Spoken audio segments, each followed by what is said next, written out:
Desenho do segundo turno, de 5 de outubro para cá, Márcia. O que a gente pode dizer para o eleitor?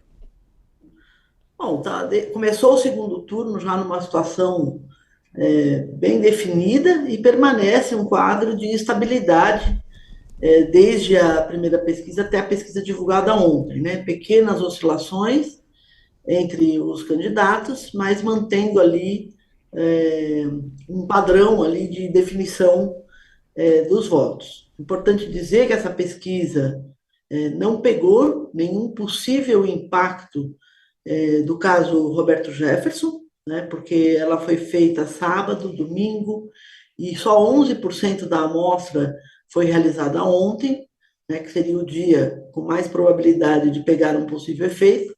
Então, a gente também tem que acompanhar aí ao longo dessa semana as demais pesquisas que serão divulgadas, se houve algum impacto ou não esse evento, né, esse acontecimento nas intenções de voto dos eleitores. Olha, Márcia, uma coisa que impressiona, embora a pesquisa mostre essa estabilidade, é a resistência do Bolsonaro, né? Porque houve muito fato negativo associado à campanha dele, né? Aquele episódio do Pintou um Clima, com as meninas venezuelanas, a arruaça bolsonarista lá em Aparecida, um plano econômico subterrâneo do Paulo Guedes que veio à tona e informou aí que o governo cogita retirar a correção da inflação do salário mínimo e das aposentadorias. Agora, esse episódio do Roberto Jefferson, que a gente vai ver nas próximas pesquisas, você está explicando aqui que essa pesquisa ainda não capta a confusão do Roberto Jefferson. Agora, o que explica esta solidez do Bolsonaro, que resiste a tudo que de negativo é jogado contra a candidatura dele? Ele tem um núcleo bastante duro de eleitores, né, que independente do que aconteça, está com ele de qualquer forma, né? Ambos os candidatos têm esse tipo de eleitor, é, são bem ali, são dois nichos, dois perfis específicos que são bem consolidados com cada um dos candidatos, e tem apenas um pequeno pedaço ali, que está na casa dos 7%, de eleitores que dizem que poderia votar tanto num quanto no outro. E que também, por coincidência, são 7% de eleitores que dizem que o voto ainda pode mudar até o dia da eleição, né?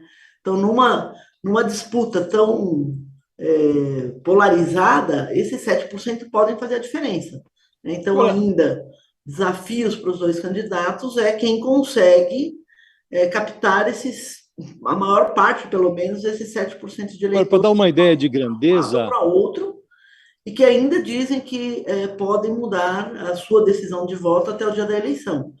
Mas há uma polaridade ali muito forte dos dois, né? Então, por exemplo, quando você analisa por dentro da pesquisa, você tem ali que 92% dos eleitores do Bolsonaro avaliam a gestão dele como ótima e boa, e o mesmo, 92% também dos eleitores do Lula avaliam a gestão como ruim e péssima, né? Então, é bem oposto um ao outro, né? E cada um está com um índice ali de decisão forte entre seus eleitores. eu queria ter uma ideia, Márcia, de que universo de eleitores nós estamos falando, né?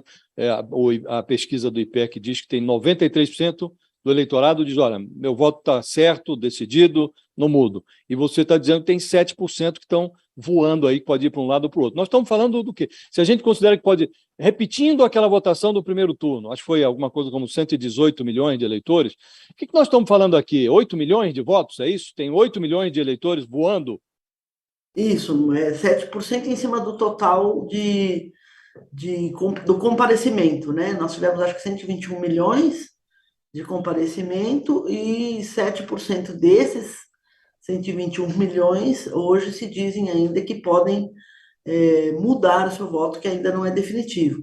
Então, são pessoas que ficam esperando até o último minuto ali para tomar a decisão definitiva de voto, fica esperando os últimos acontecimentos da campanha, fica esperando o último debate, né? Pessoas que podem decidir lá na última hora, na hora que entra na cabine para votar, né? Que a gente sabe e viu, né, no primeiro turno um contingente grande de pessoas que declararam, que votaram, decidiram o seu voto no dia da eleição ou no dia anterior.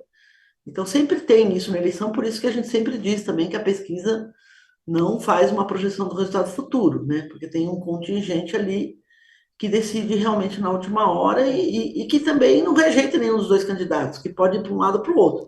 Se essas pessoas se decidem de forma similar aos já decididos, não tem diferença com a pesquisa. Mas não, elas podem ir majoritariamente para um ou para outro candidato. E isso Oh. pode fazer a diferença sim.